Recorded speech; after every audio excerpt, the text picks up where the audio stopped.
bienvenidos a la tercera edición de Hablando con Vicky. Estamos muy complacidos de la aceptación que ha tenido este espacio, sus interacciones, comentarios. Queremos en esta oportunidad darle la bienvenida al padre Rancés González, padre de la Iglesia Inmaculada Concepción de la parroquia Guacamaya, aquí en La Victoria. El padre Rancés González es, como quien dice, la mascota de la diócesis, el más pequeño de los sacerdotes que tenemos en nuestro estado de Aragua, y ha sido un placer para nosotros invitarlos el día de hoy. Queríamos saber quién es el padre Rancés. Bueno, yo estoy ahorita encargado de la parroquia Inmaculada Concepción. Y bueno, mi vida vocacional comienza desde mi adolescencia. Fui criado con mi abuela y bueno, ella fue la que me impulsó a esta vida consagrada de esta manera. Fue el instrumento de la vida vocacional. El tema que vamos a hablar hoy es precisamente la vocación sacerdotal. Y el Padre se nos adelanta con un mensaje muy bonito, porque yo quiero saber, y todos queremos saber, cómo conocemos, cómo sabemos, cómo sabe un ser humano que está llamado a la vocación, en este caso el sacerdocio. Bueno, esa pregunta siempre es difícil de responder, porque no sabemos en qué momento Dios nos llama, pero lo que sí sabemos es el momento que uno responde a ese llamado. A lo mejor esa semilla de la vocación está con uno desde el inicio, desde la concepción, y uno se da cuenta ya después, muy grande, para responder. A lo mejor una pregunta, Dios se vale de muchos instrumentos para sembrar esa semilla. Lo único que podemos decir es el momento que uno responde a ese llamado. La vocación es una semilla que una vez sembrada, ella va creciendo por sí sola. Y uno, durante el camino, uno va respondiendo a ese llamado. Ahora, por supuesto, eso no es como algo a la ligera. O sea, ustedes como sacerdotes tienen que formarse, tienen un tiempo. En Estado de Aragua, ¿dónde pueden acudir? ¿Dónde los jóvenes acuden a ese llamado? Tengo entendido que nuestro seminario se llama María, Madre de la Iglesia, y fue la celebración que tuvimos, por cierto, este lunes en nuestra iglesia. Bueno, existe un equipo de promoción vocacional. Ese equipo se encarga de recibir a jóvenes que tengan inquietudes vocacionales. Y bueno, ese equipo hace un acompañamiento a esos jóvenes durante un año. Es como un curso que se realiza para ver si en verdad tiene las capacidades idóneas para responder a ese llamado. Y una vez que es aceptado durante ese curso que realiza el joven, al final del curso se le hace una entrevista, una elección para ingresar al seminario. Ya después que están en el seminario, ¿cuántos años de estudio, qué especializaciones van a tener dentro del seminario? Bueno, la formación consiste de 7 a 8 años, que serían 4 años de filosofía y 4 años de teología. Existe también un propedéutico, que es un curso que se encarga de preparar al joven para los estudios de la filosofía y de la teología. Y bueno, también eso puede variar dependiendo la respuesta del joven durante el camino, porque también puede tener un año de pastoral, un año donde se le dé como discernimiento vocacional. En las universidades se entiende como congelamiento de las materias, pero puede tener un año pastoral como para que piense mejor, para seguir caminando durante todo ese proceso. Vamos a hacer una pausa y al regreso queremos que nos explique cómo están clasificadas las congregaciones religiosas.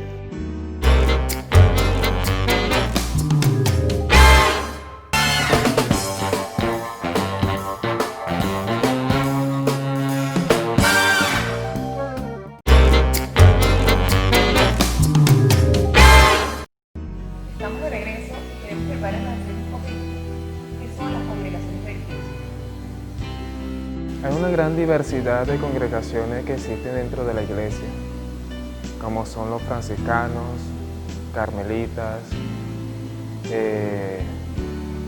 salesianos y mucho más. Las congregaciones vienen siendo como equipos que se enfoca en un servicio particular o un carisma en particular. Por ejemplo, la congregación salesiana, que la fundó fue el padre Don Bosco, se encarga de la educación y de la formación de los jóvenes. La congregación de los franciscanos, que su carisma es la pobreza, el desprendimiento, la espiritualidad de San Francisco de Asís, y así con cada una de ellas. Ahora, responder a una congregación, habría que preguntarse qué carisma yo tengo, o qué gusto, o qué servicio me gustaría prestar. Si tengo mucha afinidad con los jóvenes, soy bueno en la congregación con los salesianos. Si me gusta mucho una espiritualidad de contemplación, están los benedictinos. Y así uno va discerniendo y buscando qué servicio o donde uno puede responder de manera más alegre al Señor. El camino del cristiano, bueno, como dentro de la iglesia, también existe grupo de apostolado, grupo de servicio, y así que como existen los grupos de apostolado, también existen congregaciones, y cada congregación tiene su regla, su formación particular. Y ellos, en su mayoría, viven en comunidad, diferente a los diocesanos. Los diocesanos viven solos, en una casa parroquial, solo asistiendo al pueblo. En cambio, los religiosos viven en comunidad, acompañados con otros hermanos sacerdotes para atender en algo particular en el pueblo. Padre, este jueves celebramos a Jesús, eterno sacerdote. ¿Qué mensaje nos da esa fecha especial? Bueno, que ese día es donde se instituye el sacerdocio y la Santa Eucaristía, digámoslo de esta manera. Y desde el momento que Jesús celebró la Pascua con sus discípulos, la cena pascual, desde ese momento se instituyó el sacerdocio. Ahora, los sacerdotes no es que es un sacerdote más dentro del sacerdocio de Cristo, sino que todos los sacerdotes participan de un mismo sacerdocio de Cristo, que es el sumo y eterno sacerdote. Cuando yo celebro la misa, yo participo de ese mismo sacerdocio de Cristo, no soy un sacerdote más. Y bueno, ese día lo que celebramos es ese significado y ese ministerio que Jesús nos dejó. ¿Y qué representa entonces para un hombre que es sacerdote encarnar ese momento, o sea, representar a Jesús en la Eucaristía? Mira, es una experiencia inefable, o sea, difícil de explicar con palabras sencillas, porque en ese momento de la consagración, el tiempo se detiene, hay un encuentro de sentimientos, un momento muy íntimo entre el sacerdote con el Señor en ese momento. Es algo inefable. O sea, es difícil de explicarte con pocas palabras lo que uno siente en ese momento. No, y que muy pocos, de verdad, como dicen, son los llamados. Entonces, ¿cómo nosotros como impulsores de la fe, y en este momento a través de nuestros medios digitales, le invitamos y hacemos ese llamado a los jóvenes, a los que quizás no tienen ese perfil o esa vocación o ese interés por algo en específico en su vida? O sea, porque sabemos que no todo el mundo se va a dedicar a la vida matrimonial o de pareja, o a la vida profesional o a la soltería. ¿Cómo saber y cómo hacer ese llamado a esos jóvenes que están en este momento desorientados? Bueno, existen tres vocaciones como tal a la vida. La vocación consagrada, los que quieren consagrarse para servir a Dios en la iglesia, la vocación del matrimonio y la vocación soltera. La soltería es una vocación. Ahora, en cuanto a tener inquietud a una de estas tres vocaciones de vida, yo lo que puedo decir es no tengan miedo a lanzarse. Responder a estas vocaciones es un salto de fe. Porque si hablamos de crisis En las tres vocaciones existen crisis. En el matrimonio hay crisis, en la soltería hay crisis, en la vida consagrada también existe crisis. Pero como también existe esa baja, también es una aventura muy apasionante. Desde mi experiencia de esta vocación, es un camino muy apasionante, muy alegre. Y bueno, también es un salto de fe porque cuando yo respondo a esta vida, yo respondo con miedo, con dudas. Y esas dudas siempre van a estar allí presentes. Y también lo que significa dejar muchas cosas atrás por entregarse a esa vida, abandonar a tus padres, dejar tus sueños, tu trabajo, lo que tú quieres, por servir a Dios en esta vida. Y bueno, si mucho yo dejo, es mucho lo que tengo que entregar, porque, digámoslo de esta manera, la vida matrimonial es hermosa y tener esa inquietud y responder dejando esa idea de tener una familia de sangre, uno tiene que entregarse por el todo, porque si yo dejo algo muy grande y hermoso, significa que en lo que yo me estoy entregando tiene que ser por el todo. Es algo grande, maravilloso. Siempre el miedo va a estar, o sea, siempre el miedo, la duda va a estar en este camino. La cuestión es que uno tiene que responder con ese sí diario. No es que yo respondí a este llamado hace unos cuantos años y ya, no vuelvo a responder, sino que es una respuesta que uno tiene que ir dando diariamente, con su alta, con su baja. Y bueno, ponerse en las manos de Dios y confiar que es una aventura apasionante el tener que servirle a Dios de esta manera. De verdad que es algo muy hermoso este mensaje que nos está dando el Padre. Y aparte de eso, hacerle un poco entender a las personas que el sacerdote, nuestro párroco, nuestro cura, es alguien normal y corriente. O sea, sí tiene una jerarquía, por supuesto, dentro de su iglesia, pero que tiene familia, que independientemente que no pueda quizás acompañar en los primeros años, tiene que velar por ellos, tiene sobrinos, tiene un entorno de amistad que lo hace ser normal. Sí, yo siempre digo que la iglesia es como un hospital. ¿Y quiénes son los que van al hospital?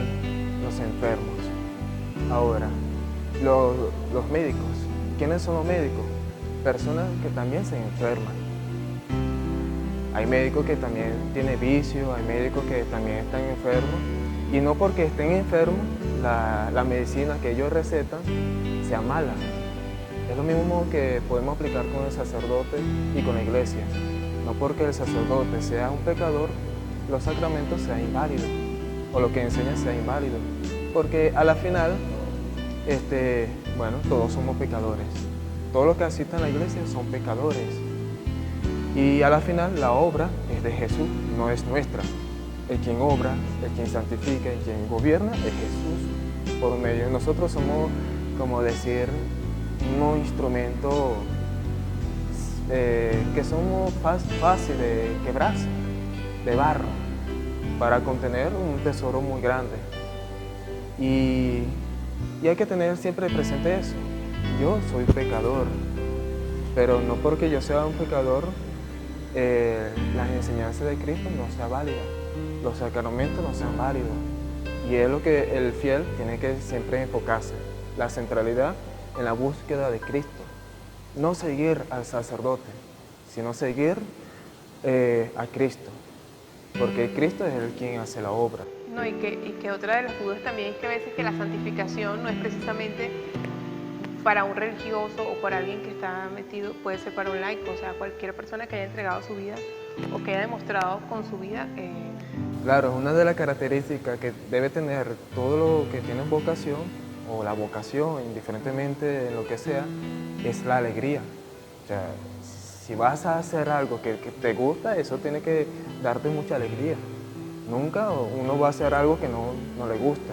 Por ejemplo, si a mí me gusta lo que estoy haciendo, mi entrega, eso se va a traducir en alegría, en pasión, porque me encanta, me apasiona, me entrego, me doy de todo corazón. Muy diferente sería una persona que no tuviese vocación y se entregase a esta vida y tuviera una vida frustrada. Entonces eso, la vocación lo que va a implicar es alegría, o sea, lo que estás haciendo va a ser algo gustoso para ti. Eso es mentira que tener vocación y haga algo que no te guste, no es así. Y Dios sabe lo que a nosotros nos hace ser felices. Si vas a ser feliz en el matrimonio, te santifica en el matrimonio. En la vida soltera, te santifica en la vida soltera. En la consagración, te santifica en la vida consagrada. Eso lo decide uno. Y uno es libre de decidir cuál camino tomar.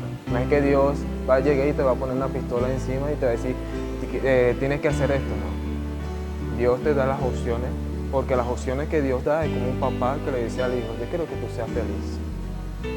Y yo sé lo que te gusta. A veces nosotros no sabemos qué hacer con nuestra vida. Dios sí sabe qué es lo que nos encanta. Excelente, qué bello mensaje, Padre. Y ya para finalizar, queremos que el Padre Rancés le haga un llamado a esos jóvenes, porque precisamente son los jóvenes quienes están en ese camino a conocer y a definir qué es lo que será su vida. Y que nos cuente cuáles son sus redes sociales, dónde lo podemos conseguir para interactuar y un poco la gente conozca su trabajo en la parroquia de Guatemala. Bueno, me pueden encontrar en la parroquia Inmaculada Concepción. Allí estoy a las 24 horas hasta que dispongamos, Señor. Pero bueno, lo que decía, le animo a lanzarse. O sea, no se pierde nada si uno se lanza a esta vida. Que en el camino uno va viendo por dónde voy. Son 8 años de formación que tiene un sacerdote. Y en esos 8 años de formación, el joven puede decidir a mitad de camino salirse y darse cuenta que no, esto no es lo mío. Y bueno, tener eso presente. Y otro punto, el sacerdote es un pecador igual que todos los hombres, pero el misterio, lo grandioso, que porque un sacerdote tiene que perdonar los pecados de otro cuando es un pecador, es que el sacerdote es el primero que experimenta la misericordia de Dios. Y si Dios ha sido bueno conmigo, misericordioso conmigo, ¿por qué no serlo con aquellos que también fallan? Y solamente alguien que puede comprender tu miseria tiene que ser alguien que conozca las miserias. Nunca una persona que conozca la miseria va a comprender tu propia miseria. Un pecador comprende cómo se siente otro pecador y lo que desea ante Dios. Por eso que uno experimenta con el perdón de Dios esa misericordia y uno se vuelve misericordioso con los demás. Bueno, en pocas palabras, lanzarse. O sea, en todo lo que es la duda, los miedos que uno pueda tener en las 3 distintas vocaciones, va a implicar un lanzarse. No tener miedo y lanzarse, porque igual todo es ganancia. Esa experiencia que uno va ganando es ganancia. Si es la vida matrimonial, soltera o consagrada, es ganancia todo lo que uno pueda vivir. No tener miedo a vivir lo que Dios te ha dado. Padre Rancés, ahora sí nos gustaría que nos dé una bendición final a estos jóvenes que están esperando el llamado. Bueno, primero te agradezco la invitación a este programa y bueno, animo para que apoyen al Padre Francisco Insúa en esta labor pastoral. Y bueno, pedirle a la Santísima Virgen María que nos auxilie enviando vocaciones sacerdotales, a que los jóvenes que tengan esta inquietud vocacional puedan responder sin miedo. Y que la paz del Señor esté siempre con ustedes y la bendición de Dios Todopoderoso, Padre, Hijo y Espíritu Santo, descienda sobre ustedes y la acompañe siempre.